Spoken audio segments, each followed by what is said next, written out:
இன்னைக்கு நம்ம ஒரு சூப்பரான இன்ஃபர்மேஷன் பத்தி தான் பார்க்க போறோம். அதாவது எஸ்எஸ்சி ஜிடி வேலைவாய்ப்புக்கு எப்படி ஆன்லைன் மூலமாக அப்ளை பண்றது இந்த வீடியோ வந்து பார்க்க போறோம். இந்த வீடியோ ஸ்கிப் பண்ணாம ஃபுல்லா பாருங்க. அது மட்டுமல்ல, இந்த வீடியோ நிறைய பேருக்கு ஷேர் பண்ணுங்க. ஃபர்ஸ்ட் இந்த வெப்சைட் பண்ணிக்கோங்க. இந்த வெப்சைட்கான லிங்கை நான் டிஸ்கிரிப்ஷன் வந்து கொடுத்துறேன். அதாவது எஸ்எஸ்சிலேருந்து மாபெரும் வேலைவாய்ப்பு வந்து அறிவிச்சிருக்காங்க. அதாவது ஜிடி கான்ஸ்டபிளுக்கான வேலைவாய்ப்பு தான் வந்து கொடுத்துருக்காங்க. இந்த வேலைவாய்ப்பை பொறுத்த வரைக்கும் தமிழில் உங்களுக்கான எக்ஸாமினேஷன் நீங்கள் வந்து எழுதிக்கலாம். அதே மாதிரி வேகன்சியை பொறுத்த வரைக்கும் 26,146 வேகன்சிஸ் வந்து கொடுத்துருக்காங்க. இந்த வேலைக்கு யார் யாரெல்லாம் அப்ளை பண்ணலாம், இதுக்கான எலிஜிபிலிட்டி என்னமான ஏஜ் லிமிட் வேணும், எக்ஸாமினேஷன் எப்படி இருக்க போது, உங்களுக்கான செலக்ஷன் ப்ராசஸ் எப்படி இருக்க போது, பிசிக்கல் டெஸ்ட் எப்படி இருக்க போது, இதை பத்திர மொத்த இன்ஃபர்மேஷன் ஆல்ரெடி நம்ம சேனல்ல வீடியோ வந்து போட்டிருக்கோம். ஸோ ஃபுல் இன்ஃபர்மேஷன்ஸ் கொடுத்துருக்கோம். அதுக்கான லிங்கை நான் டிஸ்கிரிப்ஷன் வந்து கொடுத்துட்றேன். அந்த வீடியோ ஃபர்ஸ்ட் பார்த்துட்டு அதுக்கப்புறம் நீங்க ஆன்லைன்ல அப்ளை பண்ண ஸ்டார்ட் பண்ணுங்க. ஏன்னா அந்த வீடியோ நீங்க பார்த்தாதான் இந்த ஜாப் பத்திர முழு விவரம் உங்களுக்கு வந்து தெரிய வரும். அதை பார்த்து அப்ளை பண்ண ஸ்டார்ட் பண்ணுங்க. ஓகே, இப்போ நீங்க அப்ளை பண்ணதுக்கு ஹோம் பேஜ் வந்துருங்க. இதுக்கு முன்னாடி எஸ்எஸ்சி சம்பந்தப்பட்ட ஏதாச்சும் ஒரு எக்ஸாமினேஷன் எழுதியிருந்தாலும் கண்டிப்பா உங்ககிட்ட யூசர் நேம் மற்றும் பாஸ்வேர்டு இருக்கும். அந்த யூசர் நேம் மற்றும் பாஸ்வேர்டு கொடுத்து லாகின் பண்ணி அப்ளை பண்ணுங்க. இல்ல நான் இது வரைக்கும் எஸ்எஸ்சி எக்ஸாம் எதுன்னு கிடையாது, ஃபர்ஸ்ட் டைம் எப்பதான் எழுத போறோம், கீழே கொடுத்துருக்காங்க பாருங்க, நியூ யூசர் ரெஜிஸ்டர் நோ அப்படின்ற ஆப்ஷன் நீங்க வந்து கிளிக் பண்ணி புதுசா அக்கௌண்ட் வந்து கிரியேட் பண்ணிக்கோங்க. எல்லாமே பேசிக் இன்ஃபர்மேஷன் தான் வந்து கேட்டிருப்பாங்க. ஸோ ஆதார் கார்டு நம்பர் கேட்டிருப்பாங்க, நேம் என்ன, ஃபாதர் நேம் என்ன, அட்ரஸ் என்ன படிச்சிருக்கீங்க, கம்யூனிட்டி என்ன, ஸோ ஜெனரல் இன்ஃபர்மேஷன் தான் வந்து கேட்டிருப்பாங்க. எல்லாத்தையுமே நீங்க ஸ்டெப் பை ஸ்டெப்பா வந்து ஃபில் பண்ணிட்டு ஒரு மெயில் ஐடி மற்றும் மொபைல் நம்பருக்கு ஓடிபி என்டர் பண்ணா போதுமானது, அக்கௌண்ட் வந்து கிரியேட் ஆயிடும். ஓகே, இப்போ நீங்க அக்கௌண்ட் கிரியேட் பண்ண முடிச்சதுக்கு அப்புறம் அகைன் லாகின் பேஜ் வந்துருங்க.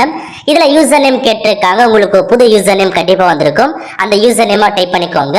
நெக்ஸ்ட் பாஸ்வேர்ட் கேட்டிருக்காங்க, நீங்க கிரியேட் பண்ண பாஸ்வேர்ட் என்டர் பண்ணிட்டு கீழே ஒரு கேப்சா கொடுத்துருக்காங்க பாருங்க, அந்த கேப்சா கூட கொடுத்துட்டு லாகின் அப்படின்ற ஆப்ஷன் நீங்க வந்து கிளிக் பண்ணீங்கன்னா இந்த மாதிரி ஒரு டேஷ்போர்ட் உங்களுக்கு வந்து ஓப்பன் ஆகும். ஓகே, இல்ல ஃபர்ஸ்ட்லேயே கொடுத்துருக்காங்க பாருங்க கான்ஸ்டபிள் ஜிடின்னு, அதுக்கு கீழே அப்ளை அப்படின்ற ஆப்ஷன் நீங்க வந்து கிளிக் பண்ணீங்கன்னா போதுமானது. எல்லா இன்ஃபர்மேஷனுமே ஆட்டோமேட்டிக்கா உங்களுடைய அக்கௌண்ட்ல இருந்து எடுத்துக்கும். எல்லாமே நீங்க எதுவுமே ஃபில் பண்ண வேண்டிய அவசியம் கிடையாது. இப்போ எதாவது நீங்க வந்து ஃபில் பண்ணதுன்னா கீழே கொடுத்துருக்காங்க பாருங்க, நீங்க வந்து எக்ஸ் சர்வீஸ்மேன் ஆகலான்னு கேட்டிருக்காங்க. எக்ஸ் சர்வீஸ்மேன் இருந்தா எஸ் கொடுத்து அதுக்கான ஆப்ஷன்ஸ் நீங்க வந்து ஃபில் பண்ண மாதிரி இருக்கும். அப்படி இல்லை நீங்க சிம்பிளா நோ அப்படின்ற ஆப்ஷன் நீங்க வந்து கிளிக் பண்ணிக்கோங்க. அதுக்கப்புறம் அப்படியே கீழே வந்தா ஏஜ் ரிலாக்ஸேஷன் வேணுமான்னு கேட்டிருக்காங்க.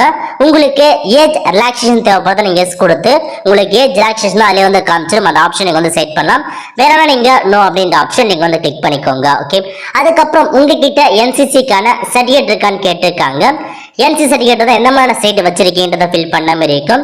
ஏ சர்டிஃபிகேட்டா, பி சர்டிஃபிகேட்டா, சிஆன்றதை ஃபில் பண்ணிங்க. கண்டிப்பா என்சிசிக்கான சர்டிஃபிகேட் தான் உங்களுக்கு போனஸ் மார்க் இருக்கு. ஸோ நல்லா கண்டிப்பா நீங்க ஃபில் பண்ணுங்க. அதுக்கப்புறம் உங்களுக்கான எக்ஸாம் சென்டர் கேட்டிருக்காங்க. 3 சென்டர் நீங்க வந்து சூஸ் பண்ற மாதிரி இருக்கும்.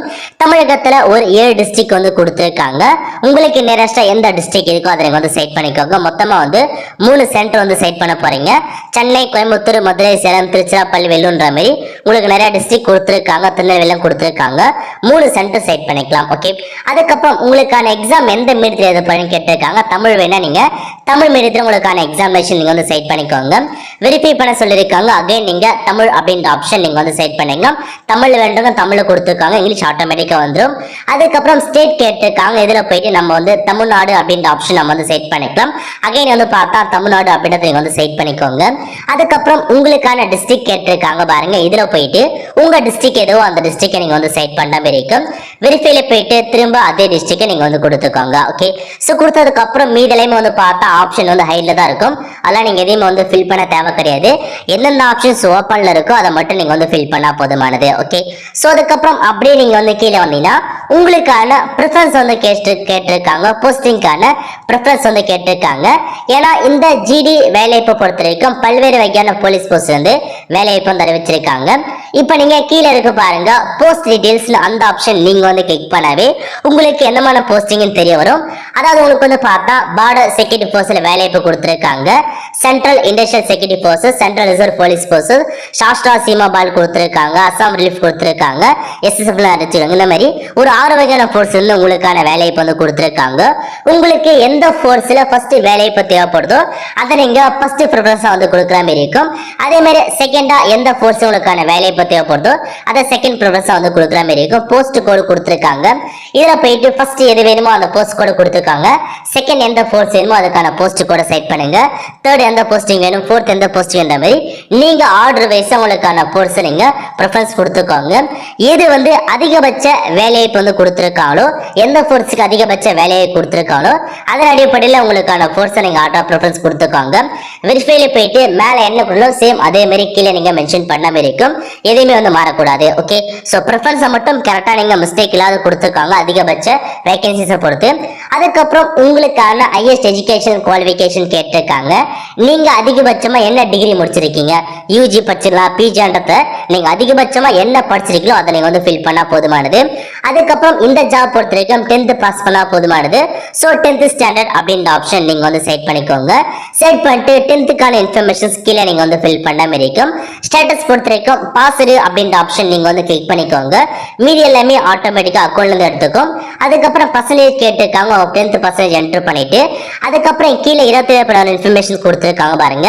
அதாவது ஜாப் ஆப்பர்ச்சுனிட்டி பத்தி உங்களுக்கு தேவைப்படுது, அதனால பர்சனல் இன்ஃபர்மேஷன் ஷேர் பண்ணலாம்னு கேட்டிருக்காங்க. வேணுன்றவங்க எஸ் கொடுத்துக்கோங்க, வேணான்றவங்க நீங்க நோ அப்படின்ற ஆப்ஷன் நீங்க வந்து செட் பண்ணிக்கலாம். ஓகே, அதுக்கப்புறம் போட்டோ மற்றும் சிக்னேச்சர் கேட்டிருக்காங்க. போட்டோ பொறுத்த வரைக்கும் 20 KB இருந்து 50 KB இருக்கணும். அதுக்கப்புறம் சிக்னேச்சரை பொறுத்த வரைக்கும் 10 KB இருந்து 20 KB இருக்கணும். போட்டோ பொறுத்த வரைக்கும் 24 ஆகஸ்ட் 2023 அதுக்கப்புறம் எடுத்த போட்டோவா தான் வைக்க சொல்லியிருக்காங்க. அதுக்கப்புறம் எல்லாமே நீங்க அப்லோட் பண்ணி முடிச்சதுக்கு அப்புறம் கீழே கேட்டிருக்காங்க பாருங்க. இந்த போட்டோ வந்து 24 ஆகஸ்ட் அப்ப எடுத்திருந்தா எஸ் அப்படின்ற ஆப்ஷன் நீங்க வந்து கிளிக் பண்ணிட்டு அப்படியே கீழே வந்தீங்கன்னா உங்களுக்கு I agree terms and conditions கொடுத்துருக்காங்க. செக் பாக்ஸை டிக் பண்ணிக்கோங்க. அதுக்கப்புறம் கீழே ஒரு கேப்சா கொடுத்துருக்காங்க பாருங்க. இந்த கேப்சா கோட் நீங்க வந்து என்டர் பண்ணிட்டு ப்ரிவியூ அப்படின்ற ஆப்ஷன் நீங்க வந்து கிளிக் பண்ணா போதுமானது. நீங்க கொடுத்த எல்லா இன்ஃபர்மேஷன் அகைன் ஓப்பன் ஆகும்.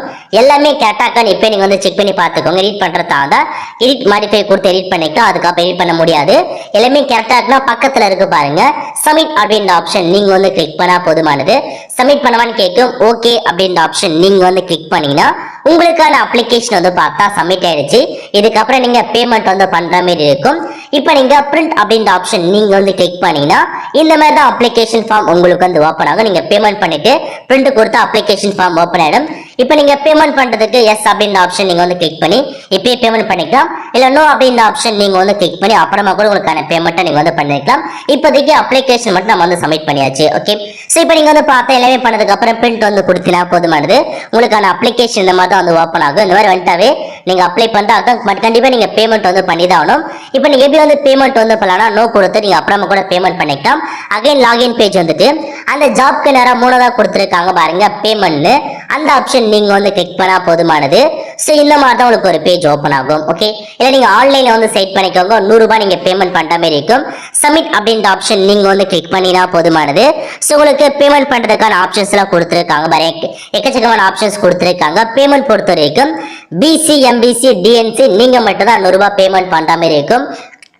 இதுவே நீங்க எஸ்சியா இருக்கீங்க, எஸ்டியா இருக்கீங்க, அனைத்து கேட்டகரி அந்த பெண்களா இருக்கீங்கன்னா நீங்க ஃபீஸ் வந்து பேமெண்ட் வந்து பண்ண தேவை கிடையாது.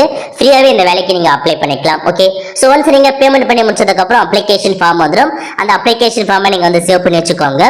இதுக்கப்புறம் எக்ஸாம் எப்போ நடக்குதோ அது ஒரு 10 days 1 week முன்னாடி உங்களுக்கான அட்மிட் கார்டு ரிலீஸ் பண்ணுவாங்க. சேம் இதே யூசர் நேம் பாஸ்வேர்ட் கொடுத்து உங்களுக்கான ஹால் டிக்கெட் டவுன்லோட் பண்ணி உங்களுக்கான எக்ஸாமினேஷன் நீங்க எழுதுற மாதிரி இருக்கும். அந்த எக்ஸாமினேஷன் வந்து ஷார்ட் லிஸ்ட் ஆகும். அடுத்த கட்டமாக பிசிக்கல் டெஸ்ட்டுக்கு வந்து போவீங்க. அதுக்கப்புறம் டாக்குமெண்ட் இந்த மாதிரி எல்லா ஸ்டெப்பும் முடிச்சதுக்கு அப்புறம் உங்களுக்கான ஜாப் ப்ரிஃபரன்ஸ்க்கு ஏற்ற மாதிரி வேலையை வந்து கன்ஃபர்மேஷன் ஆயிடும். ஆல் ஃப்ரெண்ட்ஸ் கண்டிப்பா இந்த செலக்ட் பண்ணுங்க. அது மட்டுமல்ல இந்த வீடியோ நிறைய பேருக்கு ஷேர் பண்ணுங்க. அடுத்து ஒரு நல்ல வீடியோ சந்திப்போம். நன்றி, வணக்கம்.